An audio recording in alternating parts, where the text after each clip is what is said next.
E hoje está sendo um dia calmo no mercado de criptomoedas, mas tivemos a divulgação de uma informação extremamente importante. Vou analisar a situação gráfica do Bitcoin e atualizar também a situação do sentimento. Então, bora lá para esse vídeo. Antes de começar, eu peço encarecidamente que você deixe o like aí embaixo. É assim que o YouTube reconhece que esse conteúdo é bom e que você quer que esse canal continue trazendo mais conteúdos como esse. Não se esqueça de se inscrever no canal e ativar o sininho para receber as notificações dos vídeos e análises que eu posto aqui diariamente.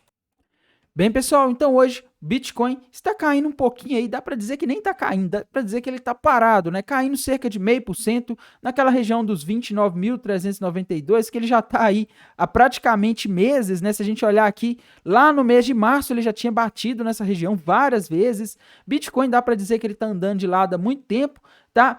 Mas, galera, a gente continua em vamos dizer assim, com um gráfico extremamente embaralhado aqui no Bitcoin, tá? Quando a gente olha aqui, a gente consegue ver uma cunha descendente, né, um padrão altista que muitos traders estão enxergando aqui, tá? Só que esse rompimento aqui, esse possível rompimento que teria acontecido aí na terça-feira, ele não parece muito convincente, tá? Deixou uma sombra aqui muito grande na parte superior do candle. Geralmente quando tem sombra mostra fraqueza, tá? Então não dá para levar isso aqui muito a sério, além de que, como eu já salientei várias vezes aqui no canal, pessoal, essa região aqui dos 30, 31, 32 mil dólares é uma região de resistência extremamente forte, tá?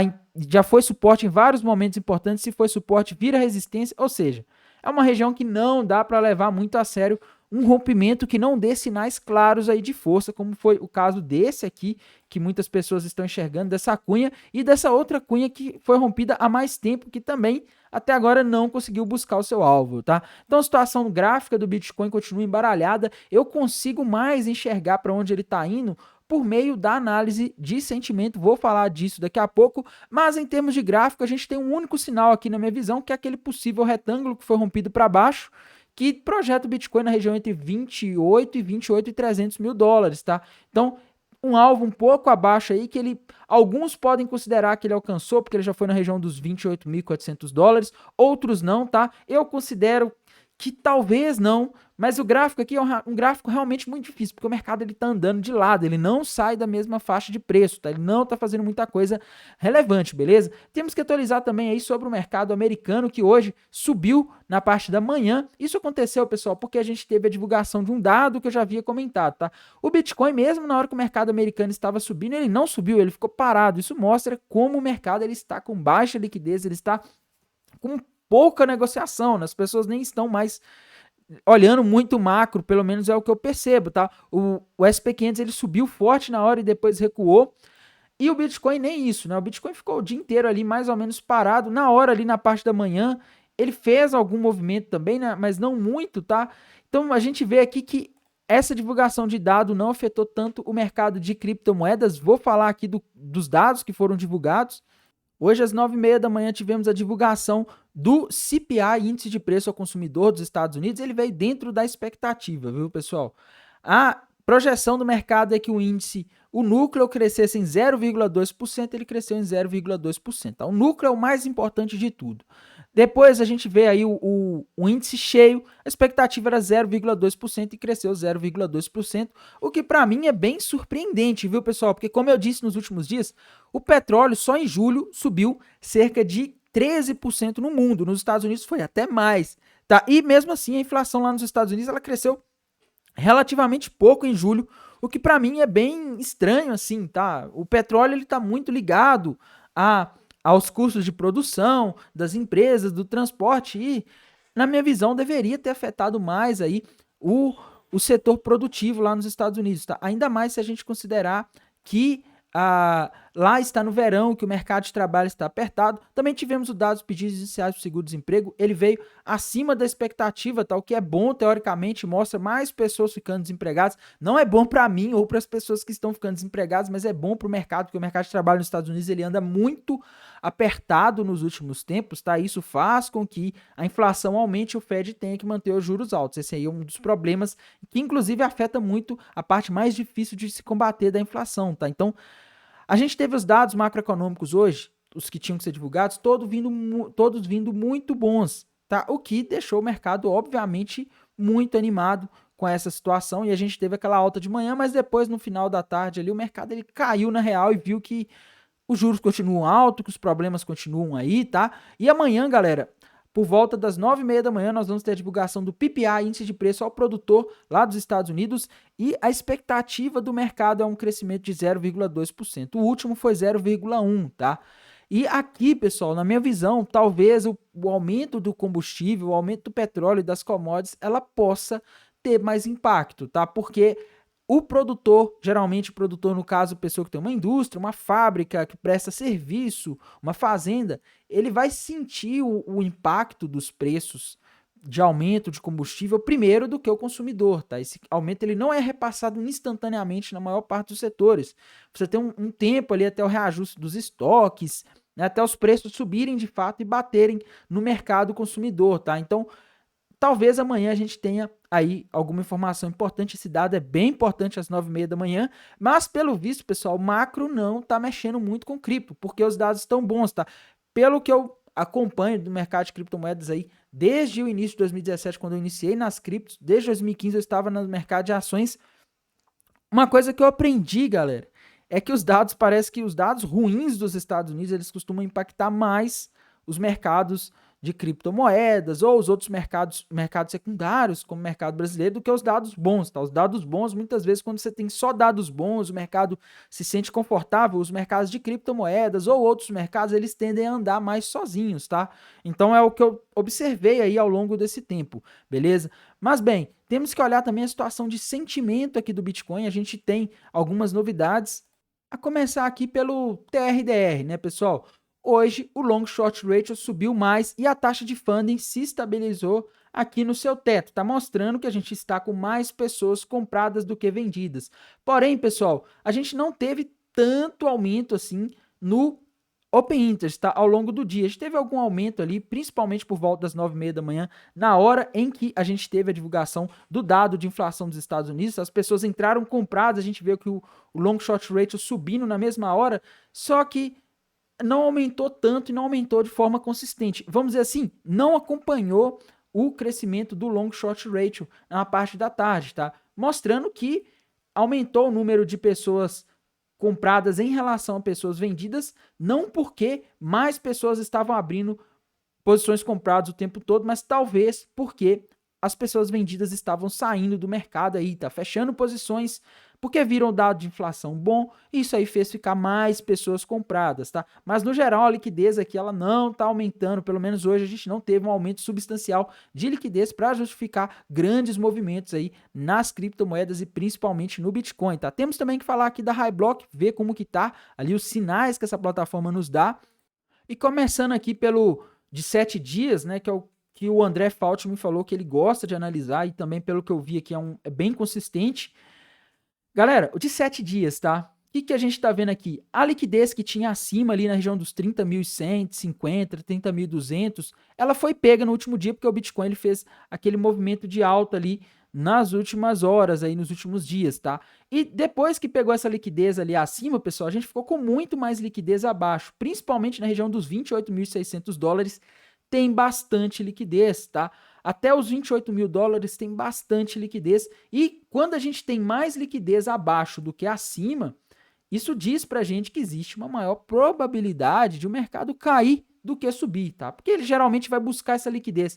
Essa liquidez, pessoal, é os pontos aí onde tem pessoas para serem liquidadas, tá? É como se o mercado de criptomoedas fosse o maior cassino do mundo. Na minha visão, ele é o mercado de futuros de criptomoedas, porque as corretoras e as baleias, elas estão sempre buscando as liquidações das pessoas, principalmente quando o mercado está lateral, tá? Então a gente vê isso daqui, né? O mercado ele vai nesses pontos, e se a gente tem muita liquidez, principalmente ali na região dos 28.600, é bem provável que essa região venha a ser atingido nos próximos dias, tá? Tainan, mas como, né? Se o mercado não se movimenta nos últimos dias, não sei se vocês acompanharam, pessoal, mas tem muitas notícias aí que são divulgadas em momentos, às vezes, até suspeito, né, que faz o mercado se movimentar, tá? Uma notícia pode aparecer aí de que a SEC está processando mais alguém, ou o processo da Binance não está indo bem, ou da Coinbase, e isso aí pode ser suficiente para o mercado e buscar essa liquidez que está abaixo. Tá? As pessoas podem se assustar, as pessoas vendem no spot, o mercado cai e busca essa liquidez. Então, esse é o cenário, pessoal. O pessoal fala, Tainan, você é pessimista. Não, tá? Não sou pessimista. O que eu estou mostrando aqui para vocês, pessoal, é o que eu consigo enxergar aqui no gráfico, tá? A gente está com mais liquidez abaixo, então o mercado ir na região ali até dos 28.800, talvez até 28, seriam aí pontos bons para montar a posição de compra, tá? É lógico, se a gente não tivesse tendo aí, se a gente não estiver tendo um problema sério na economia dos Estados Unidos, alguma crise, alguma coisa no mercado de criptomoedas, uma corretora quebrando, tomara que não, tá? Se a gente não tiver tendo nada disso, são pontos bons para comprar, tá? Porque é ali que as baleias querem jogar o preço para pegar essa liquidez aqui das sardinhas que está aqui embaixo. Esse ponto amarelo aqui, por exemplo, nos 28.600, pelo menos o que mostra aqui, se eu estou interpretando certo, esse Z aqui que aparece é o valor aí que tem para ser liquidado, tá? Aproximadamente 4 milhões de dólares, se eu não me engano, não sei se é milhões ou bilhões, acredito que seja milhões, tá?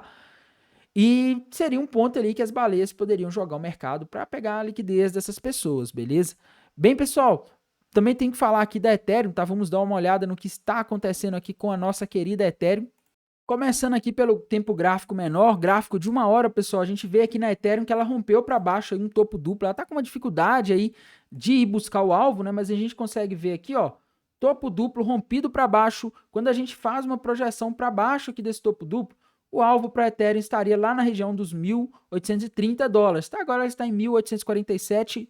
Então isso indica que em breve existe uma grande probabilidade de a Ethereum fazer um movimento ali para ir buscar aquela região, tá? Quando a gente vai aqui para o gráfico diário da Ethereum, a gente vê ali uma possível deriva rompida para baixo com alvo na região dos 1.750, tá? Então a Ethereum, infelizmente, tá com mais sinais de baixa, tá? Tá bem paradinha nos últimos dias, não tá fazendo grandes movimentos, mas os sinais estão de baixas, inclusive na análise de sentimento. Quando a gente vai aqui para High Block, por exemplo, pessoal, a gente vê que a Ethereum nesse momento ela está com mais liquidez abaixo do que acima, tá ali na região dos 1.830, 1.820, tem muita liquidez, que justifica ela buscar esse alvo desse topo duplo, principalmente na região dos 1.760, 1.770, né, que é perto do alvo da deriva.